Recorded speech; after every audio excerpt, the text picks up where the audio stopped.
Live from the Washington, D.C. area, it's the Inside Scoop. All the news that our viewers want to know. Now, here's the host. Hi, folks. Cesar here, back with our next guest. I thought it important to have this person come join us to talk about one of the issues certainly I'm passionate about addressing. I wanted to take a couple segments to dedicate to this issue because for me, I see it as a growing problem. It's not going away. No. It's not going away anytime soon. So briefly, kind of give us a little bit of background of your experience, how you came, if you'd like to share that, you know, what led to your homelessness condition, how you got out, the struggles, just on a personal note, if you're comfortable sharing some of that. Well, it was an accident, not by choice. Losing both of my parents, who were immense providers and they were activists too. My father in 2000 and my mother in 2004. Unfortunately, when my mother passed away, I had moved in. I left my job at the Department of Veteran Affairs to take care of her. Was not going to let her go into a home, a nursing home. I had seen what happens there, and my mother didn't deserve that. Oh, God bless you. So taking care of her, because everything that I am is because of my father and my mother, a labor, construction worker, and a maid. And they provided everything we ever needed.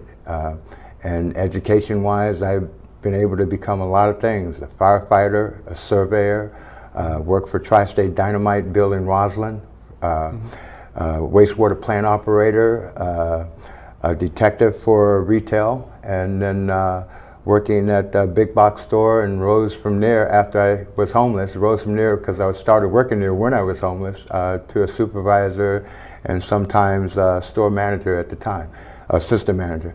So being homeless, I didn't imagine that would ever happen to me because as a musician, I wrote a song about a homeless guy, and then I became that song.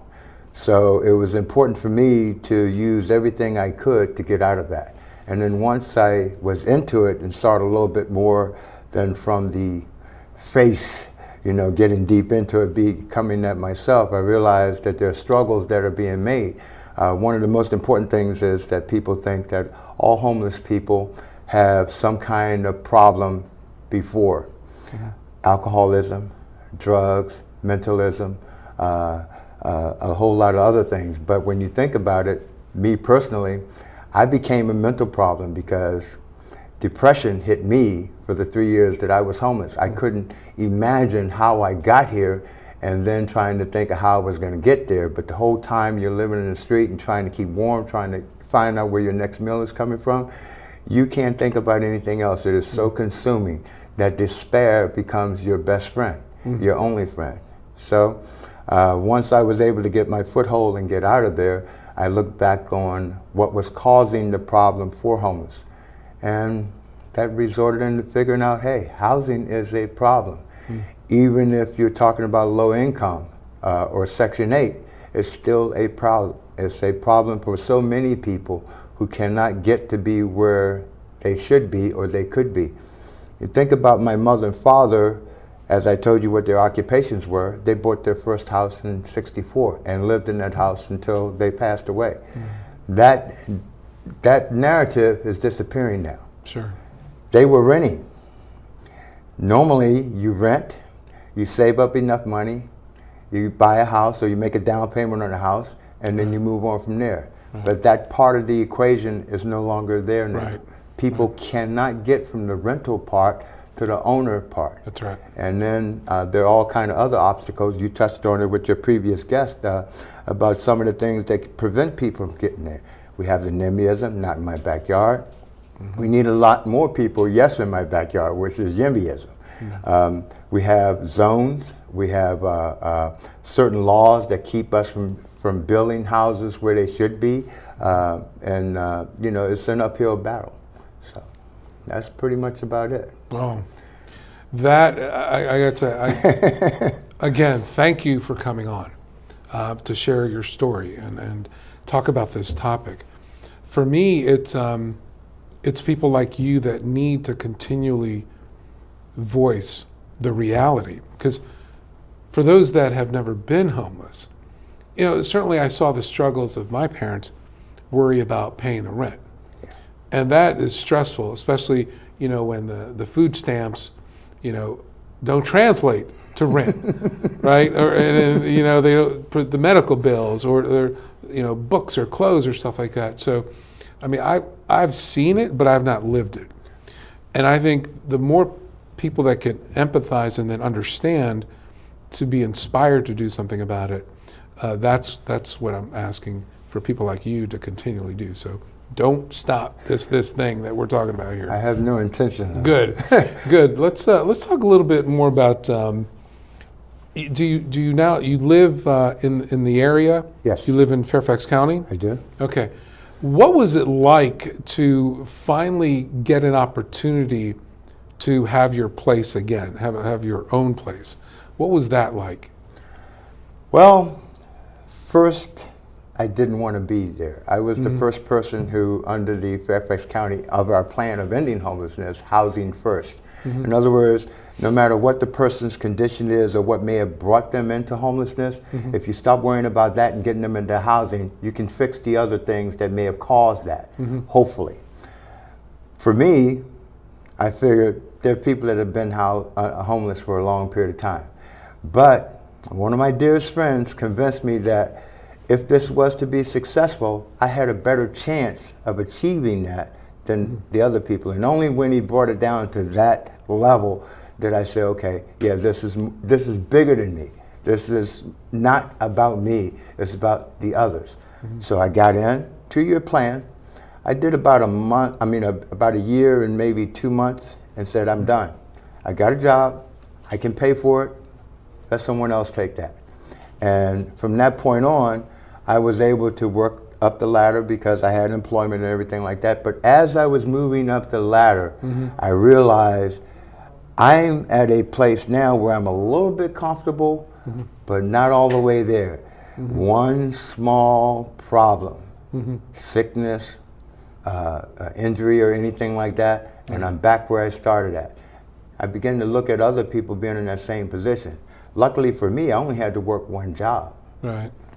One of my subordinates that worked for me, lived in my building. I already knew how much the rent was that I was paying for living there, and I realized, there's probably no chance of me ever owning a home at where I am at now, and how much time at my age I'm going to be. I asked him one day, hey, how are you surviving? Well, I'm working 3 jobs. 3 jobs? Yeah. All of them part-time.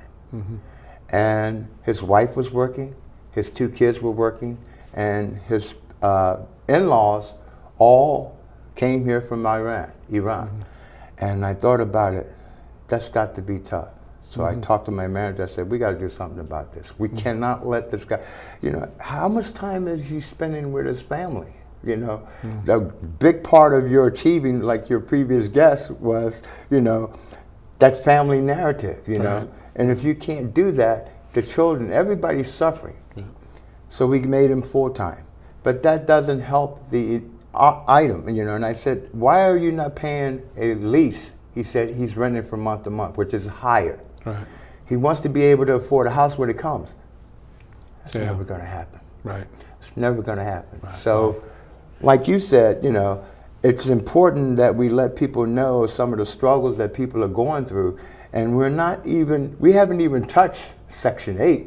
Right. When we talk about low income, we're not talking about Section 8. We're not talking about subsidies. Right. We're talking about people just barely making it and not going anyplace else. It's the majority of the workforce, the way I call it. It's the workforce is where the shortage is.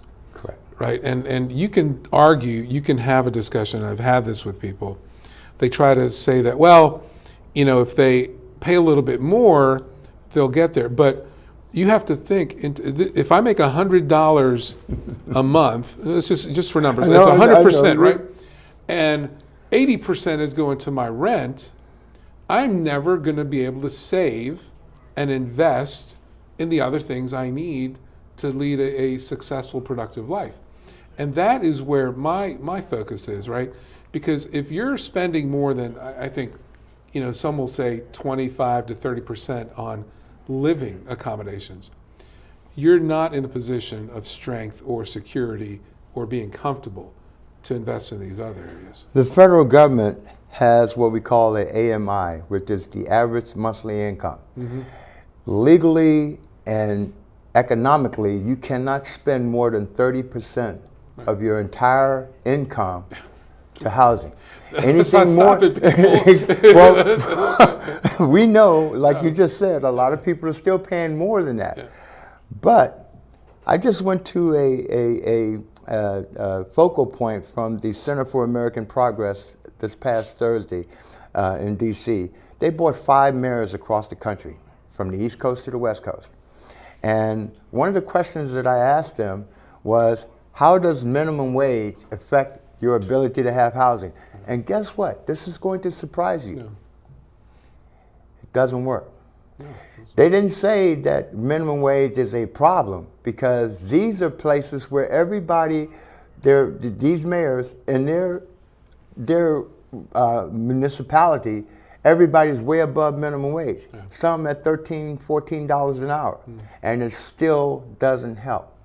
The problem is housing has not increased with the amount of people who need housing. Yeah, that's the bigger issue. I'm glad we're going to come back in our next segment and talk about that. But yes, that's another issue. It's not only the cost, it's the amount, and it's overtaxed as far as I understand. So, folks, please join us. Come back in the next segment. We'll finish off this rather important topic. This is the story of a boy who was very sensitive to lights and sounds. So he built secret hiding places where nothing could get in. The boy didn't like looking people in the eye. It made him feel uncomfortable. One day, he found out he had something called autism. His family got him help, and slowly, he learned how to live with it better. Early intervention can make a lifetime of difference. Learn the signs at autismspeaks.org. What do you think you're doing, Kevin? Was just gonna drive home. There are several warning signs present that you shouldn't be driving. Like hearing voices? Like your text-to-emoji ratio? Oh man, the selfies. Selfie, nailed it. We all have warning signs that let us know that we're probably not okay to drive. Mine is pretending to be your subconscious. Craig, come on man, let's split a ride home. Being a dad is an adventure full of special moments. A cruise! Ride! Unexpected moments. I got this. And even awkward moments. Okay, Dad, thank you. But every moment you spend with your kids, even the smallest moments, can make the biggest impact on your child's life. So take a moment to be a dad today. So, I'm kind of new here, but I've noticed a trend. My human does this funny thing where she goes around and gets all my toys, and then she hides them in that basket by the door. But it's always the same basket, and it's always in the same place. And then she acts so surprised when I find them, but, she's putting them in the same basket. Again. It's like, hello, that's where you put it last time. You were the worst at hide and go seek.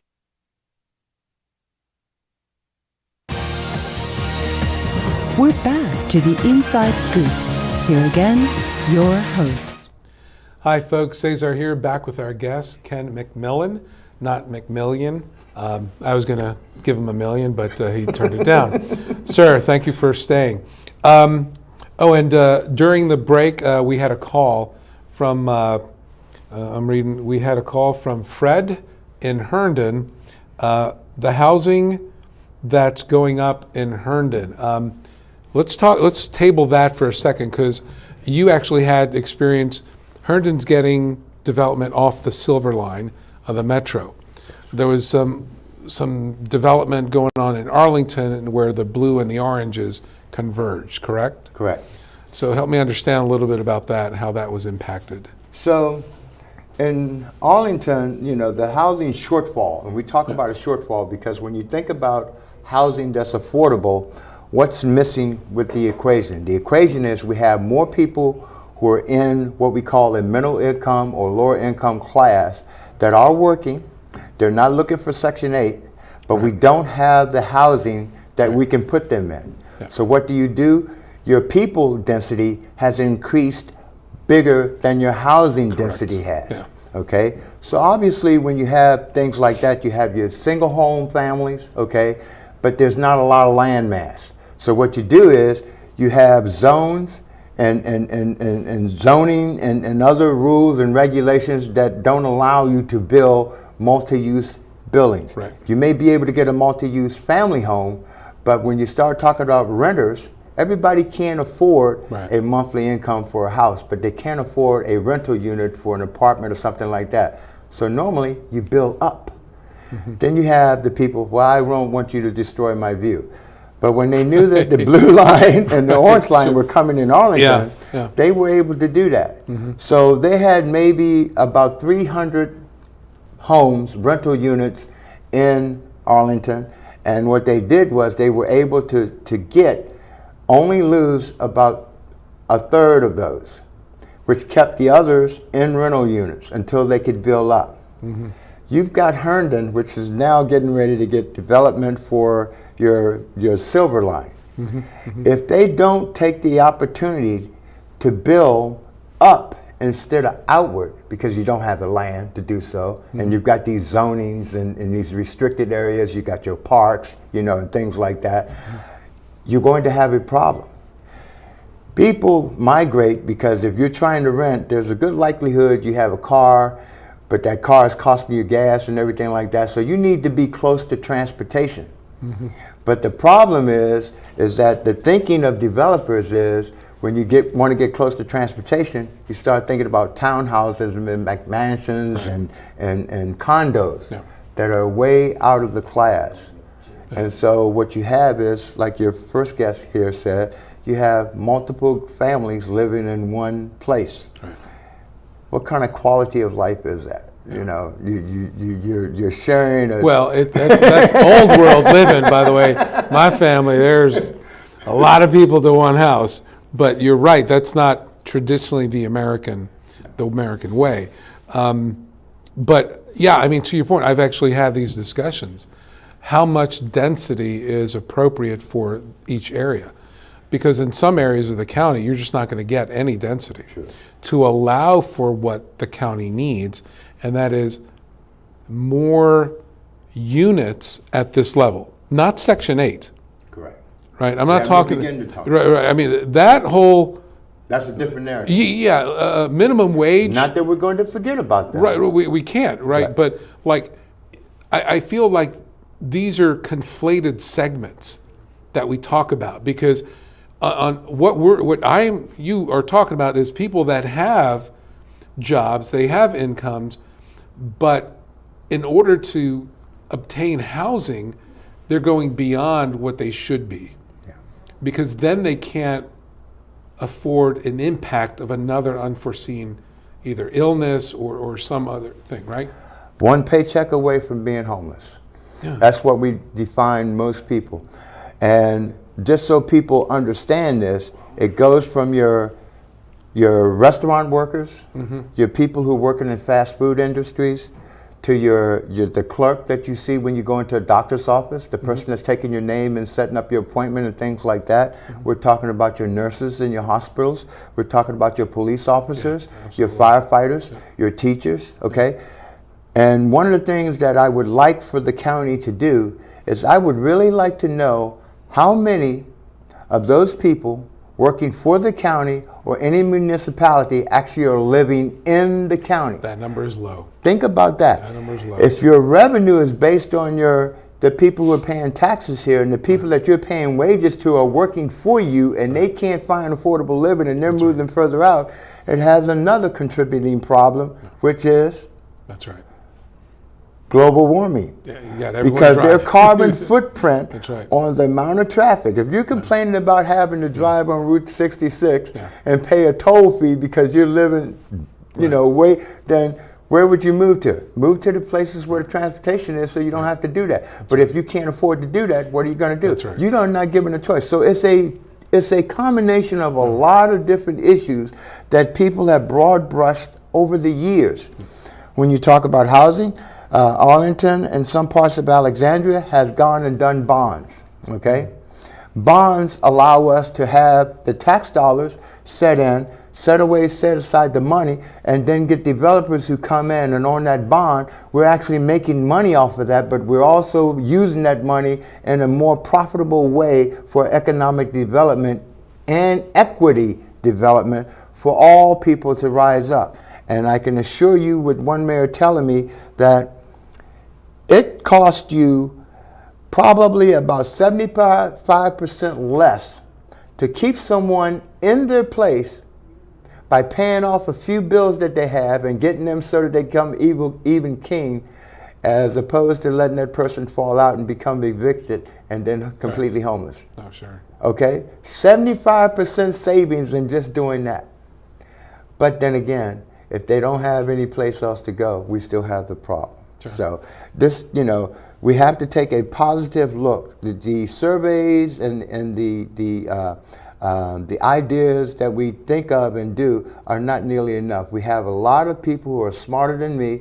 I'm pulling it for research.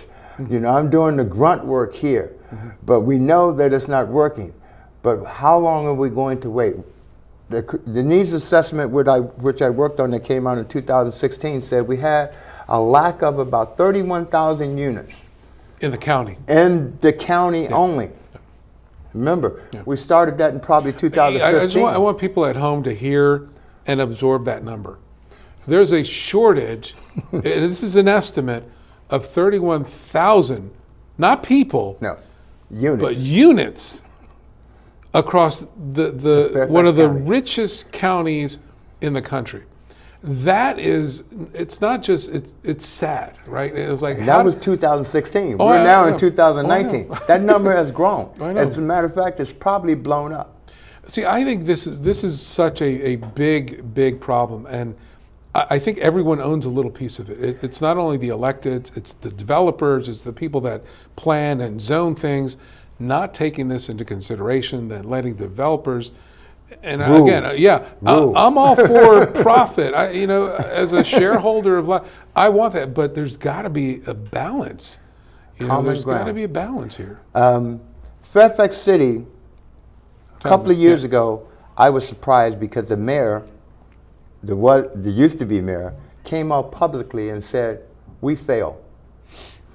They had 3 sets of garden apartments that they allowed to be sold and then redeveloped, where all those garden apartments, rental units, where I know people that lived there and had to move out because of that they sold to developers, and those places are gone. Those are part of the 31,000 that are left. Sure. But the last one, because they had not already signed the paperwork, they said, that's it. We renege on this, we're not doing it. You're gonna have to either you're going to have to set aside some of those units for affordability for our residents. That's right. First time I ever heard a mayor ever say that publicly, okay? So right now, across from where I'm living, they're building a multi-use commercial, retail, and rental units right at Fairfax Circle. They're working on it now, okay? I don't know when it'll be finished, but the problem that has not been finished yet is because it's in Fairfax City, but there were parts of it that go to Fairfax County, and then Fairfax County had to get involved. So that was another hurdle. But you're absolutely right. We have to do a little bit more, and we have to do it at a faster rate than what we're doing it. And we have a survey that's coming out that all Fairfax County residents can fill out and join that survey. If you don't know it, you can go to fairfaxcounty.gov and look for a survey, and then you can put your opinion in for that. All right, so I'm going to give you another little insight, and I'm going to help you with this, because there's an election this year, right? And there's a lot of seats on the Board of Supervisors, including the chair, that people are going to want your vote. And if this is an issue that people care about, I want you to ask your candidates, supervisors around the county, where they stand on this issue and what their vision is for fixing this 31,000 shortage. And let's just call it 35,000 today, because I'm sure it went up a little higher, more. yeah. So, and if you need those names and numbers, I'm gonna work with you. We're gonna make a dent in this, because it's only gonna get worse, right? It's only gonna get worse because we're not doing enough now, and the growth in the need is gonna continue to grow. There are a couple of things. First, I want to let you in on something. We, in the 2016 needs assessment, one of the growing population coming back into Fairfax County was what group of people would you think? Probably kids coming home to live with their parents. Nope. Oh, then I give up. Senior citizens. Really? Okay. Not only senior citizens is one of the growing rates of people in the density here, but they're also coming back into the city. Okay. Probably because too far away from hospitals and medical care, or they can't afford to live where they're living and they come back to living with kids. Okay? Oh, okay. So, in thinking of that, the other way. Okay. The other way around, exactly.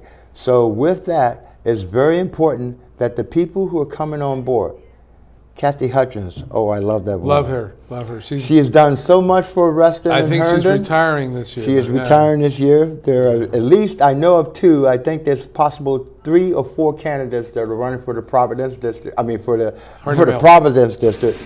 But there are a couple of more that are running for Herndon and Reston. Yeah. So yes, and this delegate here that you were talking about. So you need to contact them. Thank you so much. We are going to make a dent in this. I promise you. Folks, thank you for joining us. I hope this inspired some folks to get out there and make their choices based on this issue. Going forward, we'll have information on the website, and we'll catch you at the next show. Thank you.